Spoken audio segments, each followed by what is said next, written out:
Yeah, hello, it's KhofeKat, and today I'm gonna react to a video called How to Fix Valorant. As a player who has spent around 2.3k hours on CS2 and played Valorant from Season 1, you could say I have a privilege to react to this video. So, let's get into it. This is Valorant's last chance. The last chance to make this game enjoyable before it fully vanishes in the fog of dead and forgotten Ooh, games.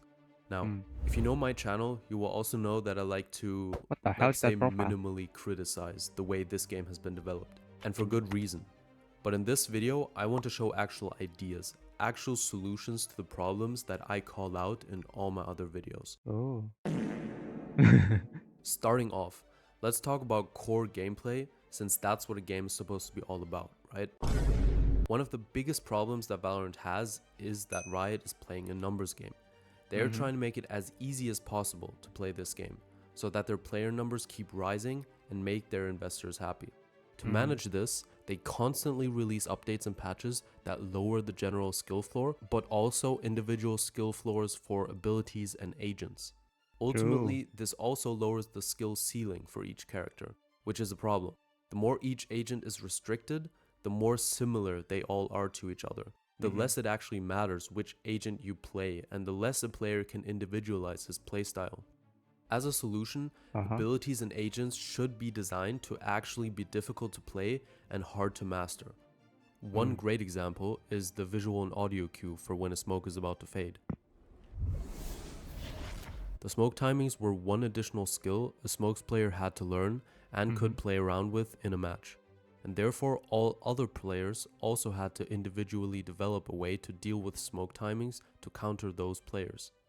With the new warnings, however, they chose to sacrifice these additional playmaking opportunities for Uh, the smoke update, yeah, it's actually quote unquote very controversial for me personally when I actually play it back then because I learned how to actually know when the smoke will fade and so on, right? Because on CS you don't have that.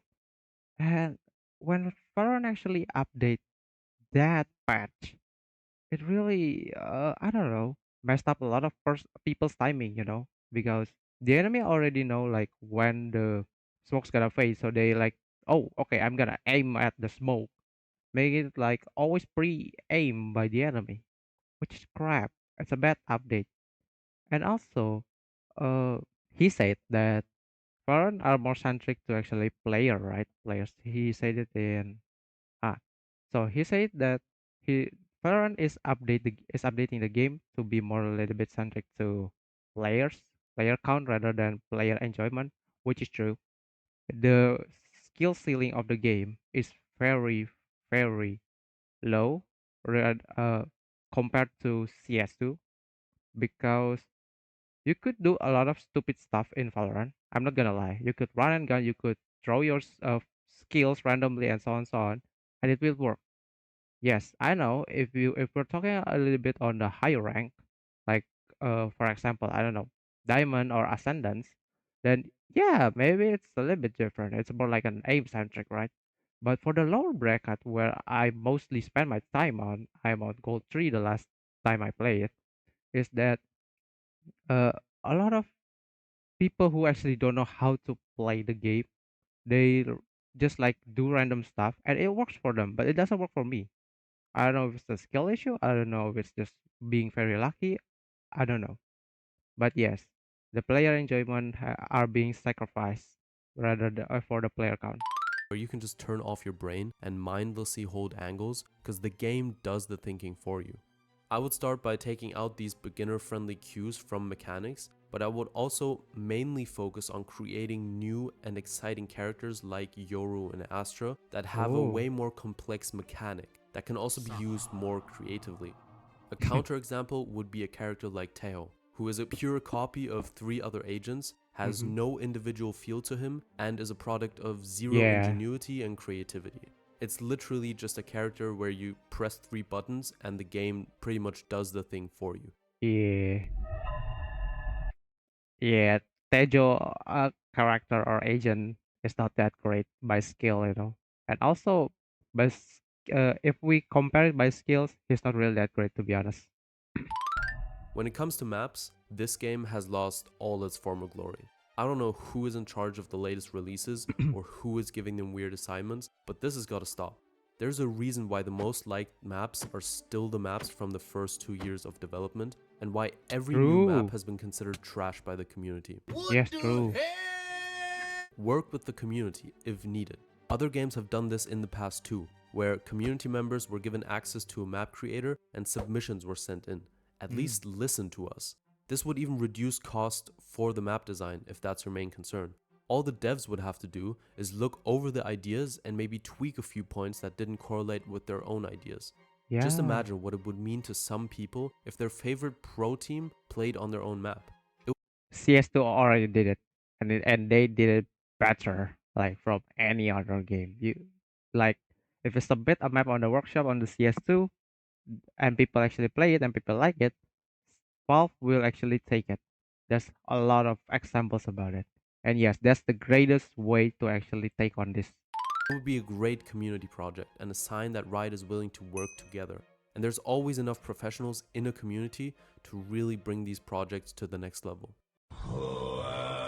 Yeah, yeah, For the yeah. next solution, not much has to be said. Ban Smurfs.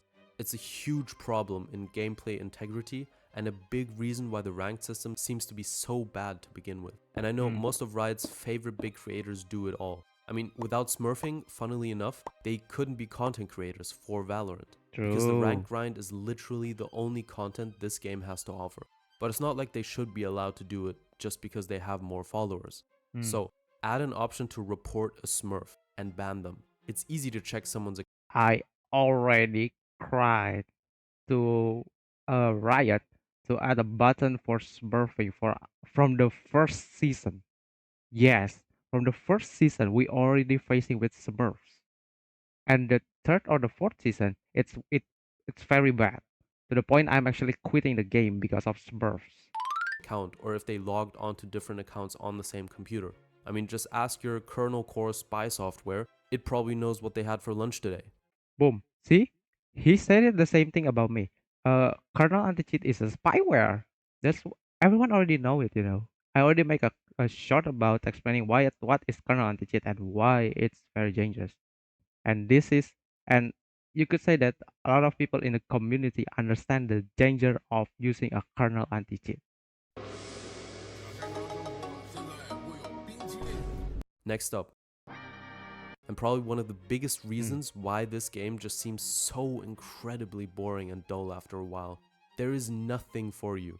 Nothing. The only thing we have are the rank buddies that have been the same for every season for 4 years, bro. 4 years. You can look at any other game. Look at Rocket League, for example. Oh, that's For each cool. season, they have a different reward. Sometimes you get a Oh. boost trail in your rank color, sometimes a specialized banner, sometimes actual wheels or an antenna. So, as a more general solution, I would just rework the cosmetic system. The Mm. possibilities here are absolutely endless. However, I would start with adding glove types, stickers, gun customizations, and agent skins. If you add gloves and stickers, you're literally copying CS2. No, I don't think it's a good idea. Trust me. Well, I mean CS already add a charm update, right? Like on Valorant, and it's a little bit controversial because they are copying what Valorant do. But I think Valorant could do much better. But yeah, gloves and stickers, I don't know though. I mean, at this point, it's nothing new that Valorant pretty much copied Counter Strike and combined it with hero shooters like Overwatch, Yep. so why not just embrace it? It would definitely Mm. generate more profit, which is the only thing Riot wants anyway, isn't it? Yeah, So, true, with true. these new items, you can choose some to be added as ranked rewards and some to add to the other new features I will now touch on. Agent rewards. There's a very shallow leveling system for each individual agent.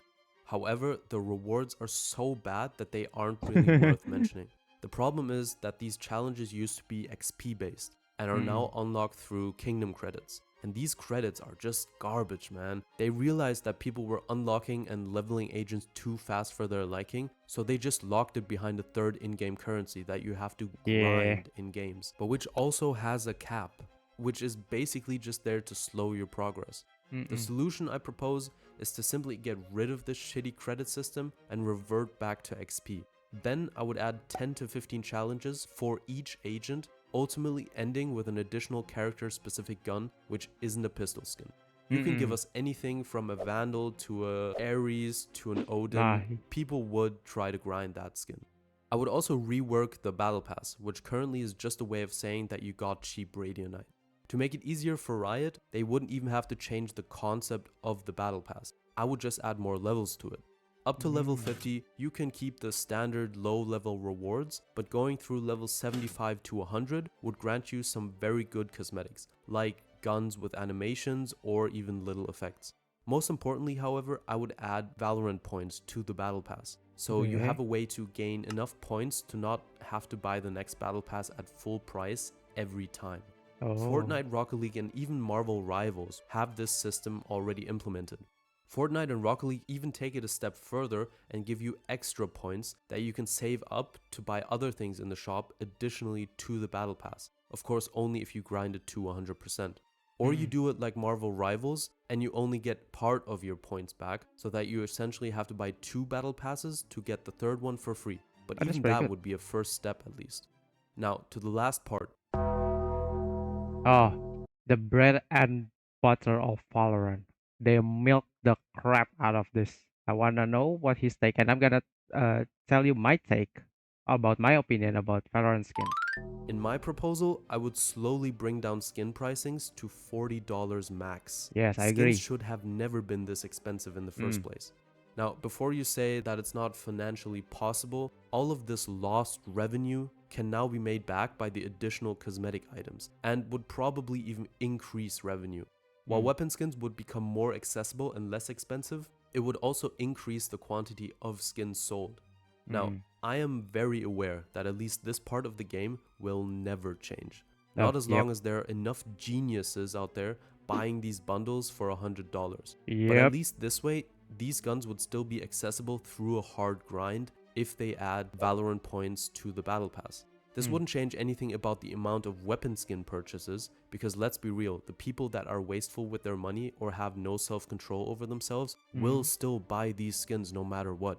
The only True, thing that true. this would change is the fact that it would have implemented a system that rewards its hardcore player base and gives anyone without the financial ability to still experience the game to its fullest. Mm. While making this video, I realized that there are actually so many other ideas that could still be implemented or talked about, but Wait, wait, wait. Single player missions, seasonal events, account level prestige, hot customization. Okay, all of this base, not gonna lie. Single player missions could be cool. I mean, we have bots, right? We could use them as like a practice range or making it like a mission or something. Seasonal events. Valorant used to have a seasonal events for the Christmas, but it only once, if I remember it correctly. After that, there's no more. I know what a account level prestige is, but I know hot customization. Yes, hot customization would be a banger, especially if it's customized to the agents, right? Like maybe in Yoru, your HUD will be like changed to blue and a little bit glitchy because Yoru itself is very glitchy, right? And so on, so on. There are so many ideas. There are so many designers out there that would love to take on the HUD customization, and yet here we are. or talked about. But I think for now, these are the things that Valorant needs to change most urgently if they still plan on making their game fun in the near future. Hmm. Otherwise, instead of playing it, we will look back on this game in 2 or 3 years and just reminisce about all the lost potential and the game that it could have been. Let me know what you think about this in the comments, and I'll see you in the next video. Okay, so my take on the skin, right? He said that that skin shouldn't be that expensive because the skin's like it's the price is like stupidly high, right? Like a 9 point sorry 9k foreign points, right? Which is stupid. It's very expensive. I don't know what season that they starting to change the price because I do remember premium skin of Valorant is not that expensive. Even for the Radiant bundle. Yes, the GOAT bundle. Glitch Pop bundle, one of the greatest. The older skin bundle is very amazing. I don't know why or when the price is like steep. Like they just like change it to like, oh, I wanna make a money. I wanna milk the shit out of this. Players will keep buying this stupid bundle, and they just change the price to a fucking million. Okay, that's the first issue. The second issue, skin starting to degrade by quality.